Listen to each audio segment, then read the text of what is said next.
กราบสบายดีเด้อพ่อแม่พี่น้อง FC ฟังไทยฟังลาวและ FC ต่างประเทศเนาะยินดีต้อนรับเข้าสู่2ของติ้งกับเก่าทุกคนซึ่งมื้อนี้ติ้งมีเรื่องราวทานหม้อลาวเนาะที่ออกมาจมให้คนลาวเฮานี่เลยเนาะว่าคนลาวเฮานี่นะมักจมเนาะว่า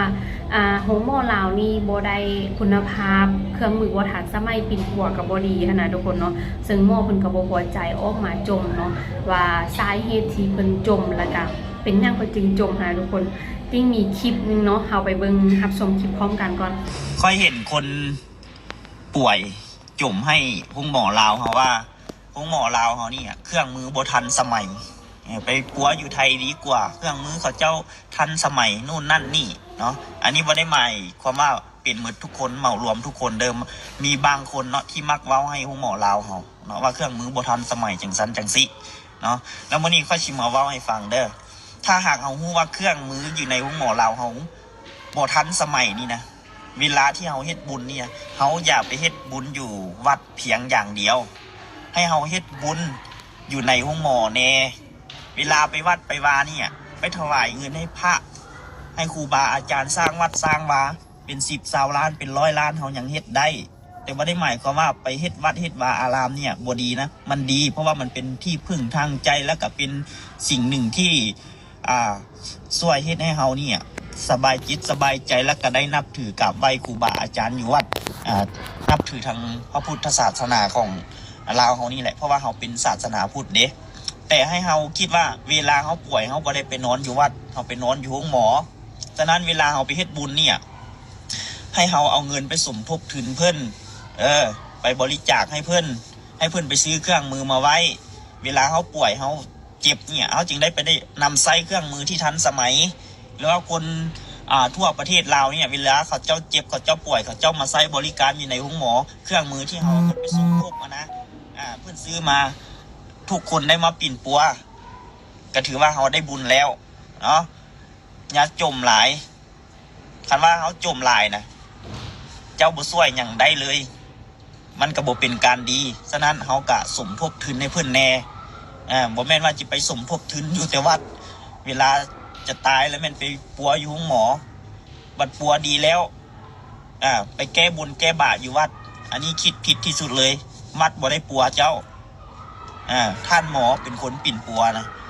แล้วก็สิ่งศักดิ์สิทธิ์ที่เจ้าเว้าว่าสิ่งศักดิ์สิทธิ์คุ้มครองนะสิ่งศักดิ์สิทธิ์บ่ได้คุ้มครองเลยแพทย์หมอปัวเจ้านะก่อนที่เจ้าจะรอดสิ่งศักดิ์สิทธิ์เป็นตัวมาช่วยเจ้าคือท่านหมอบ่ให้เฮาคิดเด้อเนาะอันนี้ก็บ่ได้เหมารวมนะมันเป็นบางคนที่ว่ามักเว้าให้หมอลาวเฮาบ่ดีจังซั่นจังซี่เครื่องมือบ่ทันสมัยเนาะมันก็มีบางคนเท่านั้นแหละให้คิดเด้อเวลาเฮ็ดบุญเนี่ยอย่าไปทำบุญอยู่แต่วัดหลายให้ไปทำบุญอยู่ในห้องหมอได้สมทบทุนให้เพิ่นแน่เนาะเพิ่นจะได้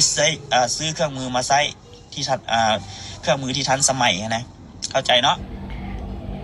อะไรทุกคนเนาะอันนี้คือความคิดของหม้อเนาะหม้อที่ว่าจบอยู่ลาวแล้วก็เรียนอยู่ลาวนี่เลยทุกคนเนาะซึ่งดิ้งบ่ฮู้ว่าเพิ่นมีอคติแนวใดเนาะบ่พอใจที่ว่าหลายคนออกมาจมเนาะว่าโรงหม้อลาวเฮานี่บ่ได้คุณภาพเครื่องมือบ่ทันสมัยแบบว่าปิ่นปัวบ่ดีนะว่าง่ายๆก็คือเนาะแต่ว่าเวลาคนเจ็บคนไข้ไปโรงหม้อแล้วมันจะบ่ฮู้พยาธิเนาะบ่ฮู้เชื้อพยาธิแล้วก็บ่ฮู้วิธีรักษาหั่นนะก็เลยว่าต้องอาศัยพี่น้องเพื่อนบ้านก็คือประเทศไทยเนาะทุกคนที่ว่าสะดวกไปนะเขาจะข้ามไปฟังไทยเลยเวลาเจ็บปิ่นนะทุกคนเนาะก่อนอื่นหมดทุกคนเนาะคนลาวไปป่วยของหมอนะบ่ได้ปัวฟรีได้ปัวเสียเงินเนาะทานหมอเนาะปัวเสียเงินทึกจ่ายเท่าใดเพิ่นก็จ่ายหั่นน่ะความแตกต่างของหมอลาวกับหมอไทยทุกคนเท่าที่ติ้งสัมผัสมาทุกคน1แม่นของหมอไทยหั่นน่ะทุกคนเขาจะบริการดีเนาะเว้าจาม่วนแบบว่าเว้าแบบแบบว่าจะได้ทุกคนนุ่มนวลหั่นน่ะเนาะเว้าคนเจ็บคนไข้เขาจะเว้าจาให้กำลังใจกันแต่ว่าแตกต่างจากอยู่ที่ลาวเนาะฮุงโมบางฮุงโมหั่นน่ะเว้าบ่ม่วนเลยทุกคนเนาะเว้าบ่ม่วนฮู้อีหลีอันนี้สัมผัสมาหมดแล้วเนาะคือจริงสัมผัสมาหมดแล้วนะ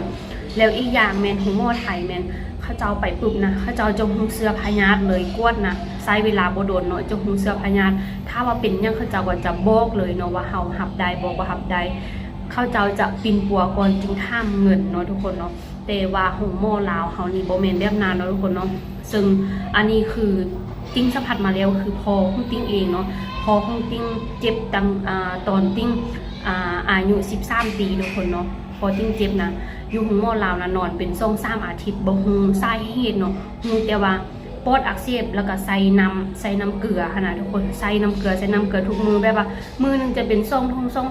จนน้ำท่วมปอดทุกคนน้ำท่วมปอดแล้วก็บ่ไหวแล้วก็จึงเอาไปทางฝั่งไทยเนาะ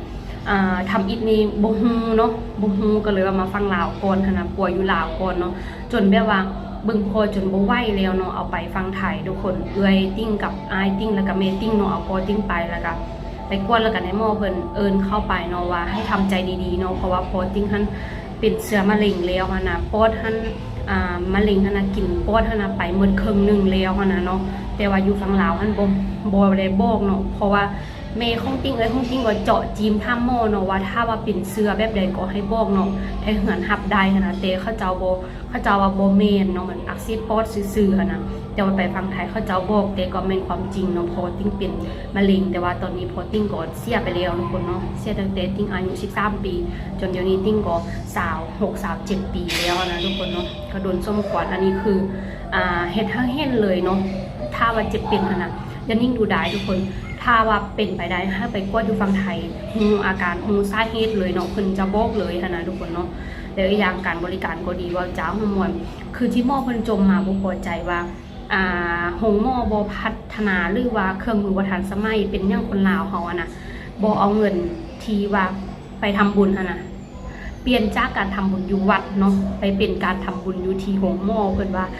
เวลาจะเป็นแม่นหมอปินปัวเนาะหมอเพิ่นจมนะบ่ได้แม่นวัดว่าเนาะบ่ได้แม่นสิ่งศักดิ์สิทธิ์มาเป็นตัวเป็นตนคือหม้อปิ่นปัวนะทุกคนเนาะอันนี้แล้วแต่ท่องเงินเนาะเงินของให้ของมันเนาะเฮาเต็มใจบริจาคหรือว่าเต็มใจยัดทานอยู่ใส่ก็แล้วแต่เพิ่นนอนบ่ได้เกี่ยวแล้วที่คนลาวเฮาไปปัวน่ะก็บ่ได้ปัวฟรีเนาะปัวเสียเงินแล้วเงินจำนวนนั้นเราเป็นยังบ่ไปซื้อเครื่องมือทันสมัยมาปัวเนาะคันถ้าฮู้ว่าคนลาวหลายคนหันเว้าเนาะเว้าให้ฮู้ให้หม้อฮู้เลยว่าโรงหมอลาวหันมันบ่มีเครื่องทันสมัยเนาะถ้าว่าเงินที่คนเจ็บขนาดปิ่นปัวเนาะเอาไปซื้อเนาะมันจะเฮ็ดให้สะดวกต่อคนลาวหลายคนที่ว่าบ่จำเป็นต้องข้ามไปประเทศไทยมันไกลหั่นน่ะอันนี้ย้อนบ่มีเครื่องมือทันสมัยเนาะคนลาวเฮานับตั้งแต่อีว่าจะได้ทานผู้นำหรือยังก็แล้วแต่นะเขาเจ้าจะไปปิ่นปัวอยู่ฝั่งไทยก่อนเนาะฝั่งไทยแล้วอันที่2มาจะไปทางฝั่งจีนแต่ว่าส่วนมากจะไปฝั่งไทยหลายกว่าเนาะทุกคนเนาะเพราะว่าเสื้อมือหม้อเด้เสื้อมือหม้อเพราะว่าหัวหม้อไทยเก่งนะทุกคนเนาะเขาจาก็ม่วนนะทุกคนเนาะถ้าเป็นยังเขาเจ้าก็บอกปัวได้ตรงว่าปัวได้ก็ว่าคือปัวได้ปัวบ่ได้ก็คือปัวบ่ได้เนาะบ่ได้ตัวให้นอนของหม้อฟรีเสียเงินฟรีแบบนั้นนะเนาะเสียเงินทิ่มละโดยที่ว่าเสียเงินไปแล้วก็รักษาคนเจ็บไปบ่ได้นะเขาเจ้าจะบอกโดยตรงเนาะอันนี้คือความคิดของติ้งทุกคนเนาะก็มีหลายคนก็บ่พอใจเลยอันที่ท่านหมอออกมาจมว่าการที่เอาเงินไปช่วยเหลือวัดว่าหั่นน่ะยังบ่เอาไปช่วยเหลือของหมอเนาะ อันนี้FC เนาะเรียกว่าพี่น้องฟังไทยเฮามีความคิดหรือว่าเห็นดีกับท่านหมอบ่ยกเลิกจากการที่ว่าช่วยเหลือทำบุญอยู่วัดเปลี่ยนไปจากเป็นการช่วยเหลือทางของหมอนะทุกคนเนาะคลิปนี้ก็จะมีประมาณเพียงเท่านี้เนาะถ้าว่า FC ท่านใดมีความคิดต่างจากติ้งเนาะก็สามารถเมนมาได้นะทุกคนเนาะคลิปนี้ติ้งจะต้องขอตัวลาไปก่อนเด้อเนาะกราบสวัสดี